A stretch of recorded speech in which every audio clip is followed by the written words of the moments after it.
been a massive shake-up in the VR modding scene over the past week, and there's only one question we should all be asking. Should we be paying for VR mods?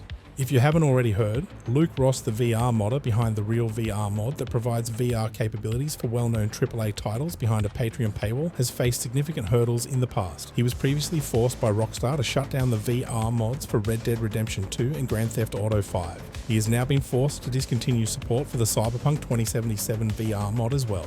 CD Projekt Red's terms and conditions state that any mods for their games should be available to users for free and should not be behind a paywall of any kind, and I completely agree with that. The worst part is that Luke Ross seems to be having a temper tantrum on his Patreon about it, a full-on meltdown because he's been asked to make the mod available for free or shut it down. This situation highlights how greedy he has become. Now, I could be wrong, but as far as I know, he is planning to remove the mod and won't release it for free. Even if he does, I doubt he will keep it updated, as he has completely abandoned Red Dead Redemption 2 and Grand Theft Auto.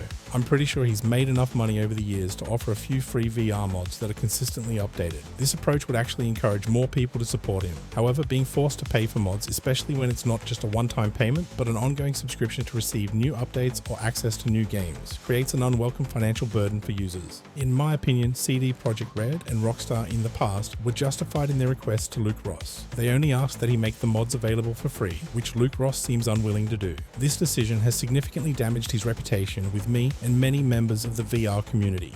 After everything that's been happening with Luke Ross, the modder Muta from No More Flat has decided to make all of his VR mods available for free on his Patreon, removing any paywall. He still offers subscription options for those who wish to support him. I believe this is the right approach for all VR modders, and I commend him for this decision. Currently, he has VR support for multiple Assassin's Creed games, as well as a couple of God of War games, Starfield and Stalker 2. While these mods are now available at no cost, I highly recommend donating to his Patreon if you can afford it, as a way to support his time and effort and to thank him for making all his current and future mods available for free. VR mods, just like all other game mods, should be free. Users should have the choice to decide whether to contribute to support the modders or not. I will be boycotting any Luke Ross mods that are behind any form of paywall from now on. It seems that he doesn't give a flying shit about us as VR users. He is primarily focused on making money, which is evident from his reactions and statements regarding the availability of free mods. Reportedly, he has been earning over $20,000 per month since 2022, yet he still refuses to offer any VR mods for free. Just think about that for a moment and let me know what you think about the whole situation.